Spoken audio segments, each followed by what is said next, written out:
Say your name, what you're grateful for, and the direct question you have for Jay. So my name is Terrell Jones. I'm grateful just to be able to impact people as a speaker and a coach in the world. And one of the things that you said, Jay, we spoke a little bit yesterday.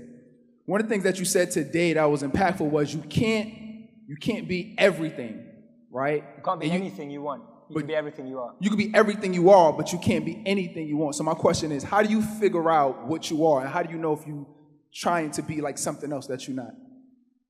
Two processes. One is personal excavation. The more you observe yourself in different situations, the more you observe yourself when you're around certain people, the more you observe yourself when you're experimenting and testing and trying new things out, the more you get a sense for how you feel about it versus how someone feels that you feel about it. And that's our constant disconnect. We're validating or verifying everyone through, even a small question like, how do I look in this? We're letting someone else's opinion define how we feel about ourselves, even if we feel totally uncomfortable. So we only get to that point when we start observing ourselves and testing and experimenting with multiple things so that you can see yourself in different scenarios and different situations. Thank you. Appreciate it. Thank you, man. Thank you so much. Right here in the middle. Go ahead and stand up. Yep. We got a mic coming to you. Name what you're grateful for and your direct question. Hi, I'm Vivi. I'm grateful for being here. I'm from Germany, but I live in Las Vegas now. Okay, cool.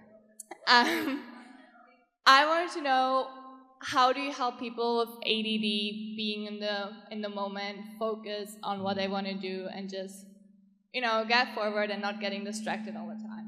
Yeah, absolutely. I think one of the biggest challenges with change is too much pressure, especially when someone has other challenges that affect the challenge of distraction. And I would look at small incremental changes.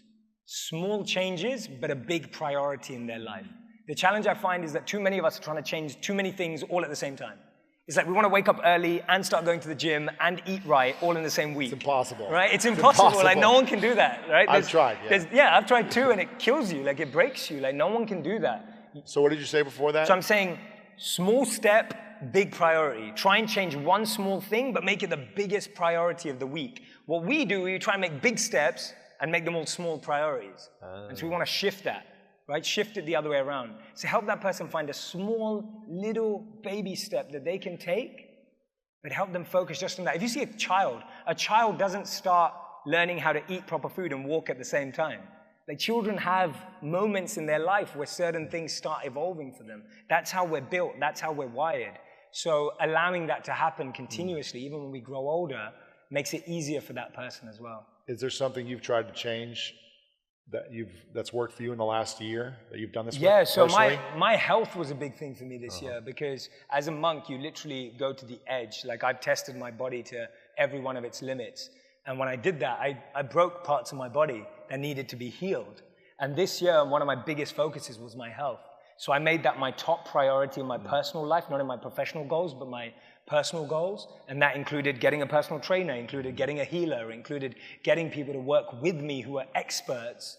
But it became a big priority and a small step.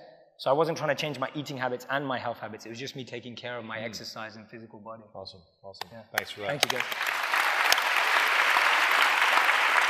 Got one up top, one final one up top. Yes, the lady waving your, okay, over to the right, here we go. Yep. What's your name?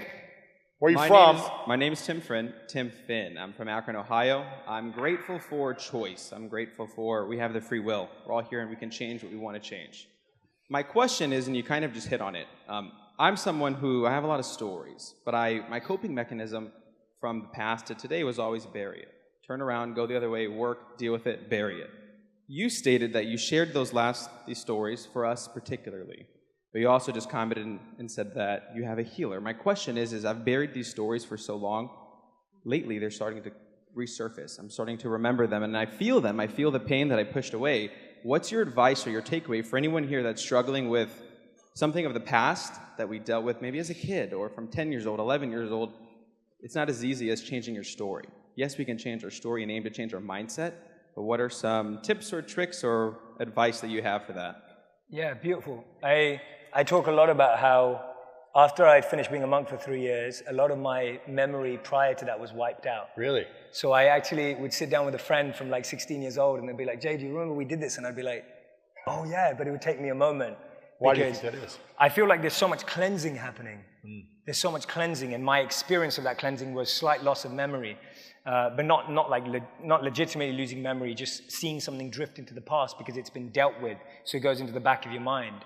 So that healing and cleansing. So I really believe in journaling as a great cleansing process. I think being able to journal, write, just get it out on a piece of paper, being able to move away from being in our heads, and being able to learn to articulate things well. There's a beautiful statement by Einstein where he said, if you can't explain something simply, you don't understand it well enough.